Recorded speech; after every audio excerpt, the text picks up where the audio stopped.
hoje nós vamos trabalhar dois temas importantes que um deles os dois na verdade, você já viu um pouco nos anos anteriores, que dizem respeito aos sintagmas nominais e aos tipos de sujeito. Vamos lá então, nós vamos começar com a leitura do texto que está na página 33 do seu livro, e o texto tem como título Juntinhos na Saúde e na Doença. Vamos conversar um pouquinho sobre esse texto. Eu não vou lê-lo inteiro, você vai ler inteiro depois, quando você for realizar todas as atividades que estão propostas aí, me prometa isso. Mas agora, em função do tempo e do que eu vou destacar na aula, eu vou ler o trecho inicial desse texto aqui, combinado? Então, vamos lá. Humanos juntinhos na saúde e na doença. Humanos e suas comunidades microbianas vivem em complexa simbiose. Germes ainda são associados a causadores de doenças, os patógenos. Por isso, a estratégia costuma ser eliminá-los sem dó, com antibióticos ou higiene obsessiva.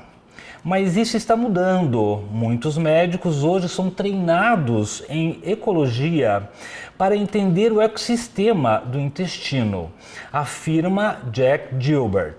Para Gilbert, maior revolução foi compreender que bactérias não são fantoches do sistema imunológico. Elas também ditam as próprias regras na defesa de nossos corpos. Basicamente, com essa leitura, a gente já consegue perceber que a proposta do texto é divulgar a ciência. Por isso que ele é um texto chamado de divulgação científica. É um texto que traz dados científicos, mas de uma maneira mais tranquila, digamos assim, que vários leitores, da população possam entender a descoberta científica de uma maneira mais fácil. Ok? Mais acessível à compreensão desses dados científicos aqui. Por isso que é chamado de divulgação científica. Vocês têm uma dica de atividade, isso é importante falar, uma trilha que trata sobre o texto de divulgação científica. Está no Positivo 1, acessem lá e façam essas atividades. Combinado? O trabalho que nós vamos fazer hoje também diz respeito ao sintagma nominal. Vamos começar por aqui. Você trabalhou um pouco disso já lá no 6º ano. A gente estudou a diferença entre o sintagma nominal e o sintagma verbal. E eu vou dar uma reorganizada, vou falar novamente um pouquinho com vocês para a gente retomar esses pontos aí, certo? Então vocês já vão entender por que essa retomada. E é a seguinte: o sintagma nominal e o sintagma verbal são blocos na frase que se organizam, que mantêm relações, e cada relações de ordem e de sentido, evidentemente, e cada bloco desse tem uma certa autonomia do ponto de vista de ser separado na frase. É uma noção um pouco intuitiva, mas é possível de entender com a nossa conversa aqui, eu espero. Meu pai comprou um carro, por exemplo. Nós temos ali, se nós fôssemos dividir essa frase, nós dividiríamos pelo menos em duas partes, concordam? Meu pai comprou um carro. Acho que é importante também lembrar que nesse exemplo aí, eu tenho um sintagma verbal, que é meu pai, e o sintagma nominal, que é meu pai, e comprou um carro, o sintagma verbal. É importante entender que o sintagma nominal, ele pode estar na posição de sujeito ou na posição de complemento da frase. No caso apresentado, nós temos aqui, para esclarecer, meu pai, que é um sintagma nominal, na posição de sujeito, e nós temos também um carro ali, que também é um sintagma nominal, que está inserido nesse sintagma maior, que é o sintagma verbal. O que eu quero dizer com isso? Chamar atenção para o fato de que a posição, vamos dizer assim, mais importante ou mais comum, ou da maneira como nós estamos destacando mais, é na posição de sujeito, o sintagma nominal. Mas ele pode sim percorrer outras posições da oração. Na aula de hoje nos interessa o sintagma nominal que funciona como sujeito da oração. Combinado? Então, vamos lá. Na página 34, no exercício 15, nós temos um exercício, deixa eu só localizar aqui, que trata um pouco disso. Vai fazer uma referência ao texto que a gente acabou de ler parcialmente. Vamos lá, então. Releia ali a linha fina, aquela linha que está pós-título do texto ali. Diz o seguinte: humanos e suas comunidades microbianas vivem em complexa simbiose. Bom, a pergunta que é feita ali seria o seguinte: qual é o sintagma que funciona como sujeito da forma verbal vivem? Bom, tudo isso você já domina. O que é a forma verbal? Claro, é o verbo conjugado, vamos dizer assim, neste caso, e o sintagma que a gente está retomando aqui. Bem, qual que é o sintagma, afinal de contas, aí? Como é que ele como é que ele constitui essa oração? O sintagma, então, nominal, que funciona como sujeito dessa forma, seria humanos e suas comunidades microbianas. Tudo bem? Vamos pensar assim, que ele tem quantos núcleos, esse sintagma aí? Tem um só, será? Não, tem dois, né? Claramente são humanos e comunidades. Aqui as palavras mais importantes para o entendimento do significado do sintagma nominal. Bem, neste caso, como há dois núcleos envolvidos na composição desse sintagma nominal, eu tenho o chamado sujeito composto. Você também já viu isso, a diferença entre o sujeito simples e o sujeito composto. Suponhamos que a frase fosse o seguinte: um médico conversou com o paciente. Então nós teríamos aí um médico, que é o sintagma nominal, funcionando como sujeito simples da oração, porque é apenas um núcleo médico. Posteriormente, poderia ser assim, o médico e o paciente conversaram. Percebam que aí nós temos dois núcleos e o sujeito agora é composto. Na aula de hoje nos interessa, então, além do sujeito simples e composto, que estamos aqui retomando mais rapidamente, falarmos sobre o sujeito oculto, que pode também ser chamado de desinencial ou elíptico, não mais difícil talvez, mas bastante comum, bastante técnico e apropriado, e você vai encontrar também essas nomenclaturas. É possível desinencial, que tem a ver com a terminação do verbo, e o elíptico, porque ele não aparece, onde não se cita expressamente o sujeito na frase, mas é recuperável por meio do texto. Vamos pegar o texto, o exercício 21 da página 36, tá? Acompanhe aí, a gente vai falar um pouquinho desse sujeito oculto. Bem, eu acabei de dizer que o sujeito... Vamos ler o texto primeiro, que aí depois eu falo sobre o conceito. Vamos lá. Pense em uma grande biblioteca. Melhor, pense no maior centro cultural da humanidade. Este lugar existiu de verdade. Seu nome, Biblioteca de Alexandria. Era uma construção gigantesca localizada no Egito.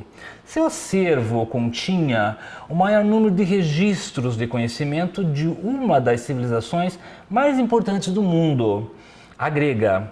Quer conhecer essa maravilha de lugar? Então embarque agora. Próxima parada, antiguidade. Então nós temos vários textos, vários verbos aí, vários contextos em que o sujeito oculto aparece. O que é tecnicamente esse sujeito oculto? Temos um verbo que a gente consegue recuperar no próprio texto o sujeito que está relacionado a ele. Ou que o sujeito realizou ação, ou enfim, que o sujeito tem a ver com esse processo verbal. Então, no caso aqui, por exemplo, no texto nós temos as formas verbais, por exemplo, pense, deve estar negritado aí, quer conhecer e embarque. Essas três formas verbais dizem o seguinte para a gente: a gente consegue recuperar rapidamente quem é você. Então esse você seria um sujeito que não aparece textualmente, mas ele aparece por meio, a gente consegue recuperar e compreendê-lo por meio do próprio verbo. Então, ele está apenas oculto, mas eu consigo retomá-lo tranquilamente. Esse é o sujeito oculto. Outros exemplos teríamos aí. Todos estavam ansiosos porque queriam ver o show. Percebam que quem estava ansioso, vamos fazer a pergunta lá, para só o sujeito, a palavra quem, ou a pergunta quem, pode ser utilizada. Então, quem queria ver o show? Quem estava ansioso, quem queria ver o show? A resposta é sempre a primeira, o primeiro sujeito ali, não é isso? Bem, a gente consegue recuperar todos, né, no caso, a gente consegue recuperar a palavra todos, que é o pronome indefinido, tranquilamente, certo? Então percebam que na primeira oração ali nós temos o sujeito expresso, tá certo? Que é o todo, o sujeito simples, mas quando eu digo queriam ver o show, a gente não repete a palavra todos, e isso significa que mas eu consigo recuperar tranquilamente. Então nós temos na segunda oração ali um exemplo de sujeito oculto. Combinado? Tudo bem até aqui? Vamos para o próximo sujeito então. O próximo sujeito é o sujeito chamado indeterminado. Por exemplo, o verbo do sujeito indeterminado, que é o que nós vamos estudar aqui, deve estar na terceira pessoa do plural. É bom que se saiba que há outros tipos de sujeitos indeterminados, mas na aula de hoje, neste ano, nós vamos nos ater ao sujeito indeterminado que tem o verbo na terceira pessoa do plural. Combinado? Bem, vamos ver lá então. O sujeito determinado, essa tira aqui é ótima para exemplificar o sujeito indeterminado. Vamos lá então. Ele diz o seguinte, acompanhe lá, página 36. Combinado? Exercício 22 ali. A tira antes dele, né? Então, colocaram uma cesta com gatinhos na minha porta. Vejam lá, colocaram. Eles sabem que eu não resisto. E acaba ali, adoro cestas. Então, tiram-se os gatinhos e o personagem leva apenas as cestas ali para dentro. Bem, é claro que esse é o humor da tira, essa quebra de expectativa. A gente imagina que a personagem vai levar tudo para dentro, mas levam só as cestas. Então é aí que entra o humor da tira. Então o que nos interessa aqui é justamente entender o conceito de sujeito indeterminado. Vamos pegar na página 37, tem exercícios que esclarece bastante isso. Então vamos destacar a frase: colocaram uma cesta com gatinhos na minha porta. O sujeito está explícito, eu sei exatamente que sujeito é esse, afinal de contas. Eu sei quem colocou ali? Não. Então, o fato de ele não estar explícito e estar na terceira pessoa do plural é que a gente pode dizer que esse sujeito é indeterminado. Combinado? A gente pode também, nesse caso, entender o seguinte, né? Devemos entender o seguinte, ficar atento ao fato de que o verbo no plural pode também estar se referindo a um sujeito oculto. Vamos um pouquinho adiante então da discussão, vamos ver um caso como esse, por exemplo. Maria e Roberta viajaram e estão cansadas. Bem, vamos pensar assim, o sujeito de viajaram seria Maria e Roberto, um sujeito composto, mas uma outra oração entra ali, e estão cansadas. Percebam que o estão está na terceira pessoa do plural, mas agora é um sujeito oculto. Eu consigo recuperar o sujeito desse estão, que no caso é Maria e Roberta.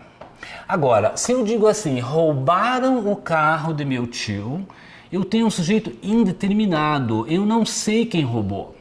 Eu posso também, o sujeito indeterminado, posso simplesmente não dizer, ou porque eu não quero, ou por alguma razão, não dizer quem é esse sujeito. Eu posso dizer assim, entrar, digamos assim, na sala e dizer assim, falaram mal de você, hein?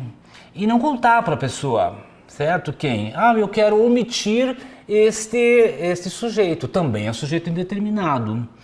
Então, é importante que se estabeleçam essas diferenças para não haver confusão. Veja bem, se você conseguir recuperar textualmente qual é o sujeito e ele não estiver expresso e o verbo estiver na terceira pessoa do plural, ele é oculto. Eu não consigo recuperá-lo, fica meio vago, o sujeito é indeterminado. O próximo sujeito e último da aula de hoje é a oração sem sujeito.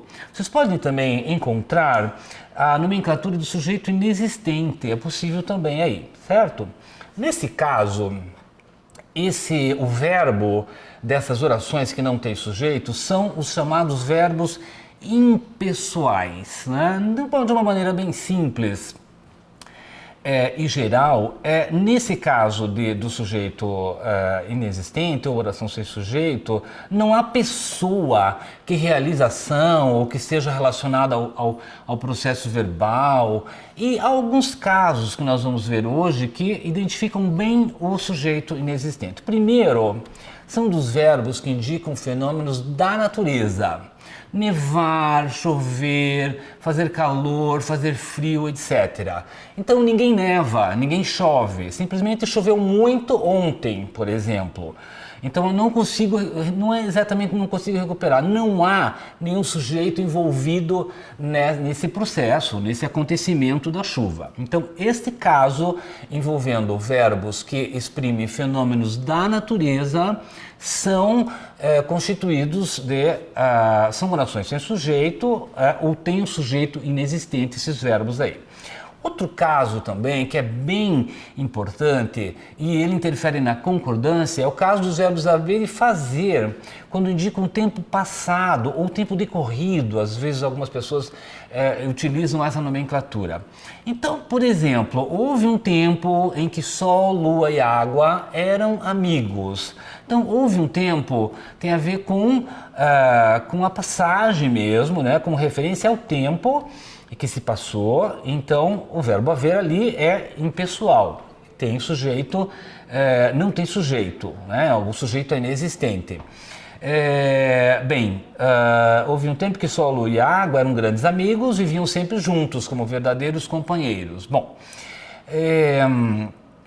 outro caso que também envolve essa questão dos verbos impessoais é o faz 3 meses que não vejo meu tio. Então o faz, aí nesse caso, percebam que não é fazem 3 meses, e faz, por quê? Justamente por isso, porque é um verbo impessoal, ele não tem, ninguém faz ali, é o indicando tempo decorrido. Então, quando eu digo fazem 10 anos, eu estou incorrendo em erro do ponto de vista da norma padrão.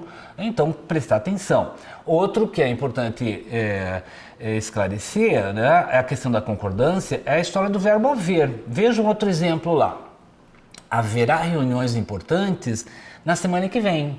Então, esse verbo haver está no sentido de existir, ou de acontecer, ou de ocorrer ali, e ele é impessoal. Por isso, que fique bem claro isto, não podemos incorrer em erro e dizer o seguinte: haverão reuniões importantes na semana que vem. Porque quando você diz o haverão, você está fazendo a concordância ali com algum sujeito, que na verdade, nesse caso, não deve ser feita essa concordância.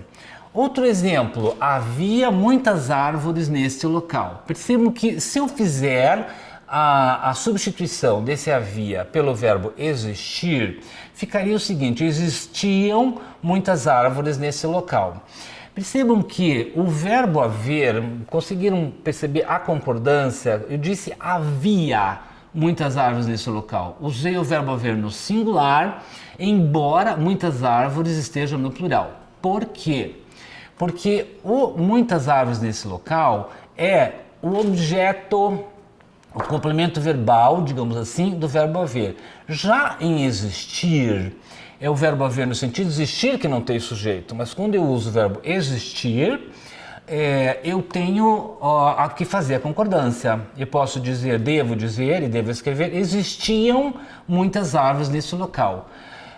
Muitas árvores funciona como sujeito do verbo existir. Complicado? Mais ou menos. Coisas da gramática É só entender essa percepção, esse conceito, que o verbo haver, no sentido de existir, é que não deve fazer a concordância no plural, quando houver uma expressão no plural depois ali. Mas com o verbo existir, o que tem depois dele, a expressão que tem depois dele, vai funcionar sim como sujeito. Certo? Bem, com isso nós temos 3 tipos de sujeito discutidos com você.